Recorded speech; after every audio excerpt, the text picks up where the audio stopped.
एक बार एक ब्राह्मण था। वह सूर्य देव का भक्त था।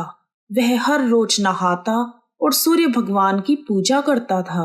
उसके पास आमदनी का कोई साधन नहीं था। जब वह घर जाता तो उसकी पत्नी उसे बार बार पैसे कमाने के लिए परेशान करती थी, और अगर वह बाहर जाता तो अड़ोसी पड़ोसी उसे निकम्मा कहकर अपमानित करने लगे।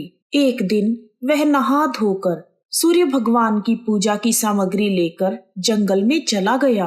वहां एक सूखे पीपल के पेड़ के नीचे बैठकर उसने सूर्य भगवान की पूजा की और कथा कही।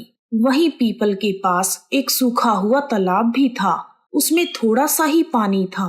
उसी पानी से लोटा भरकर उसने सूर्य भगवान को अर्घ दिया और पूजा का जल बहकर पीपल और सूखे तालाब दोनों में चला गया। जल के जाते ही सूखा हुआ पीपल का पेड़ हरा भरा हो गया और सूखा हुआ तालाब साफ पानी से भर गया। उस जल में सूर्य भगवान दिखाई देने लगे और कहने लगे, ब्राह्मण मांग, तू क्या मांगता है? जब ब्राह्मण ने सूर्य देव की आवाज सुनी तो वह घबरा गया और सोचने लगा कि इस पीपल में कोई भूत रहता है। हर रोज जब वह पूजा करता तभी आवाज आने लगती। यह सुन सुनकर वह चिंतित होकर दुबला होने लगा। ब्राह्मण की पत्नी कभी कभी उससे मिलने जंगल में जाती थी। एक दिन उसने अपने पति से पूछा, आप हर रोज दुबले क्यों हुए जा रहे हैं?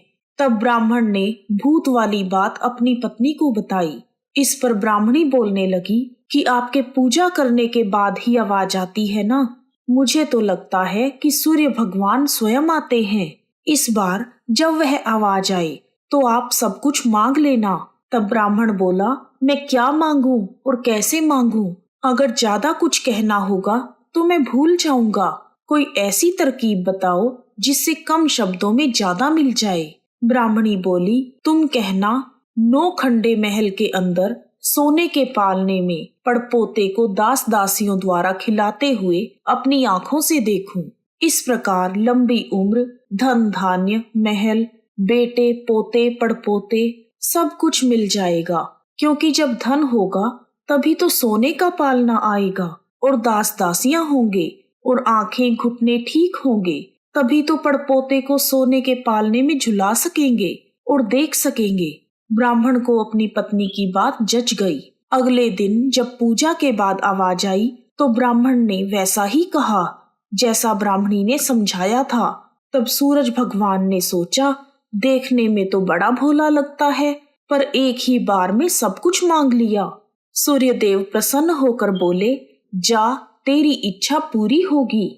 फिर ब्राह्मण जंगल से घर गया और उसने देखा कि उसकी टूटी हुई झोपड़ी की जगह एक 9 खंडा महल खड़ा है। दास दासियां आ जा रहे हैं। ब्राह्मण ने उनसे कहा, यहाँ मेरी झोपड़ी और बूढ़ी ब्राह्मणी रहती थी, वो कहाँ गए?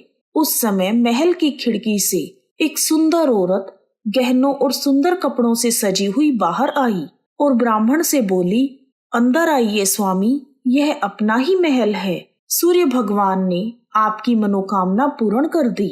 ब्राह्मण ने अंदर आकर कहा, हम इतने धन का क्या करेंगे? तब उसकी पत्नी बोली, धन से क्या नहीं होता, हम दान पुण्य यज्ञ और होम आदि करेंगे। ब्राह्मण ने वैसा ही करना शुरू कर दिया। अब पूरे नगर में राजा की जगह ब्राह्मण का गुणगान होने लगा। एक दिन राजा ने ब्राह्मण को बुलवाया और पूछा, कल तक तो आपको खाना भी नहीं मिलता था, आज ये धन कहाँ से आ गया? आपने ऐसा क्या किया है? कहीं चोरी की है या कोई डाका डाला है? ब्राह्मण ने कहा, यह तो सूरज देवता की कृपा है, और उसने पूरी बात बताई। राजा बोला, मेरे यहाँ पुत्र नहीं है तो मुझे क्या करना चाहिए? तब ब्राह्मण ने राजा को सूर्य देव की पूजा की विधि बताई।